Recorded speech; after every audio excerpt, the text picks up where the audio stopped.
Hello everyone, this is Lexicon Architect, and for today's commander I wanted to do Grixis.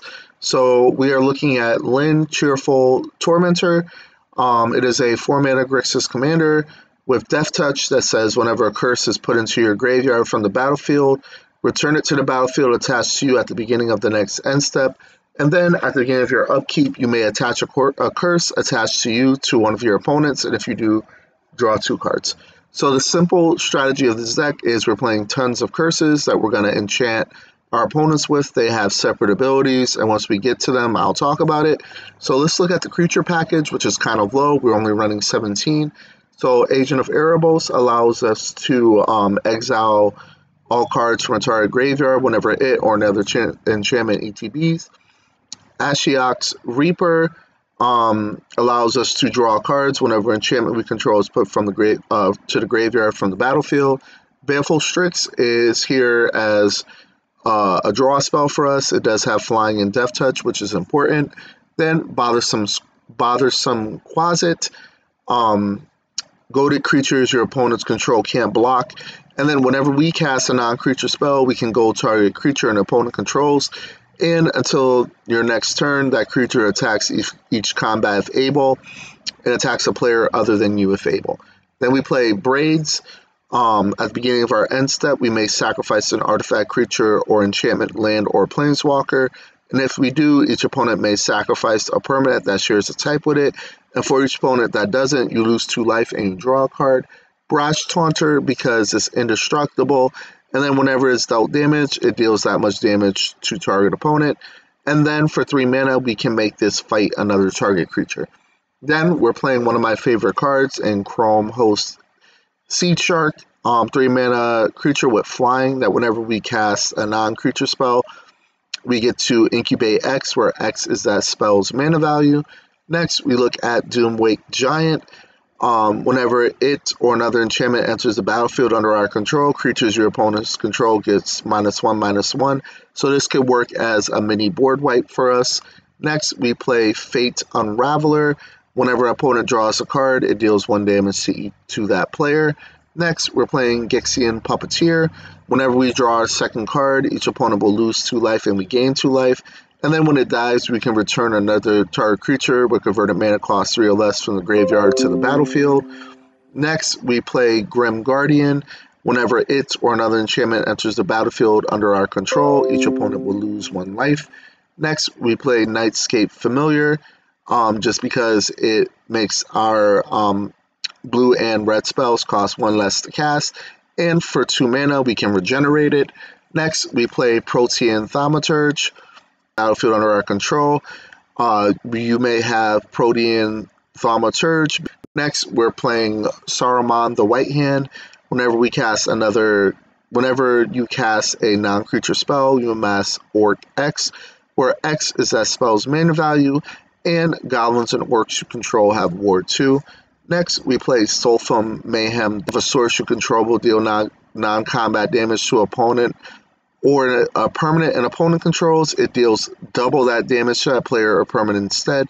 And then for 1 mana and 2 red or 2 Phyrexian mana, you get to discard 2 cards, and then you can put an indestructible counter on Sulfum. Next, we play Third Path Iconoclast, because whenever we cast a non-creature spell, we create a colorless 1/1 soldier artifact creature token. So this works as a way to generate bodies for us so we can block. And then our last creature is Wicked Visitor. It says whenever an enchantment you control is put into the graveyard from the battlefield, each opponent loses 1 life. Now for sorceries, we're running 9. We're playing Asinine Antics, 4 mana. You may cast it as though if it has flash. If you pay 2 more to cast it. And for each creature your opponent controls, you create a cursed role token attached to it. And it says if you control another role on it, put that 1 into the graveyard. An enchanted creature is a 1/1. We play Blasphemous Act to blow up the board. Damnation to blow up the board. Disrupt Decorum to goad all creatures you don't control. Faithless Looting to draw. Ponder to draw, Preordain to draw, Read the Bones to draw, and Sign in Blood to draw.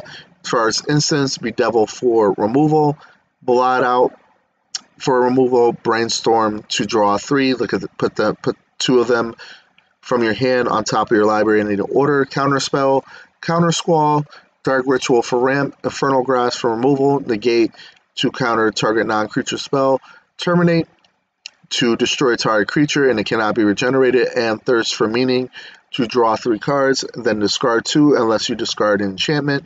As far as artifacts, we're playing Signet, Chromatic Lantern to fix our mana base, Dimir Signet, Izix Signet, Lightning Greaves to protect a creature, Rakdos Signet, Soul Ring, and Swift Boots to give a creature hexproof and haste. As far as enchantments, these are all curse enchantments. Cruel Reality, at the beginning of each player's upkeep, that player sacrifices a creature or planeswalker, and if they cannot, he or she loses 5 life. Curse of the Bloodletting, you will enchant a player, and if a source will deal damage to that player, it deals double instead. Curse of Fool's Wisdom. Whenever enchanted player draws a card, they lose 2 life, you gain 2 life, and we can pay this madness for 4. So if you discard this card, discard it into exile, and when you do, cast it for its madness cost or put it into your graveyard. Next, Curse of Leeches. We enchant an opponent with this, and at the beginning of enchanted player's upkeep, they lose 1 life, you gain 1 life, and then when it goes to night, it becomes a life linker, a 4/4 light linker for them. Curse of Misfortunes. At the beginning of your upkeep, you may search your library for a curse card that doesn't have the same name as a curse to enchanted player. Put that onto the battlefield and attach it to that player, then shuffle your library. Curse of Opulence.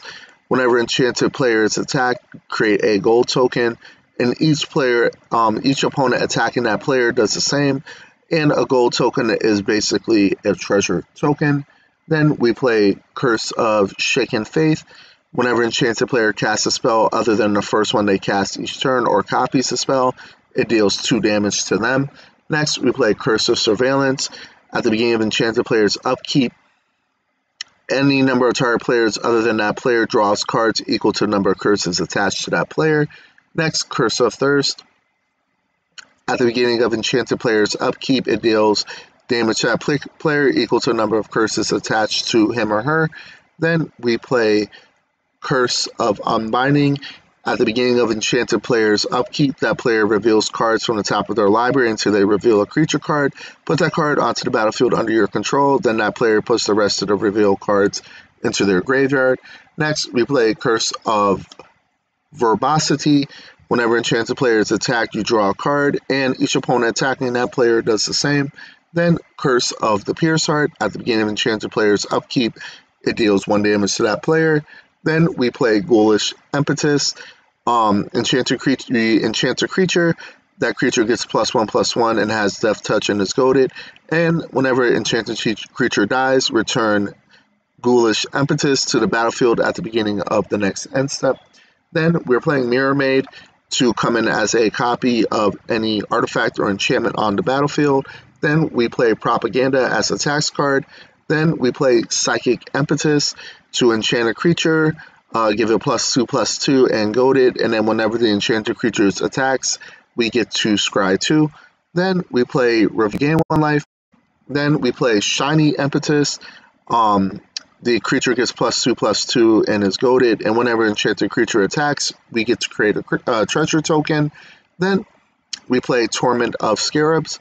At the beginning of the enchanted player's upkeep, that player loses 3 life unless he or she sacrifices a non-land permanent or discards a card. And then our last curse is Trespasser's Curse. Enchant player. Whenever a creature enters the battlefield under enchanted player's control, that player loses 1 life and you gain 1 life. And that is it in a nutshell. We have a bunch of lands that tap for multiple color. We have bounce lands, we have fast lands, soul lands, and pain lands. And that's it. So this deck is going to cost you $244. I hope you enjoyed this deck tech and have a good day.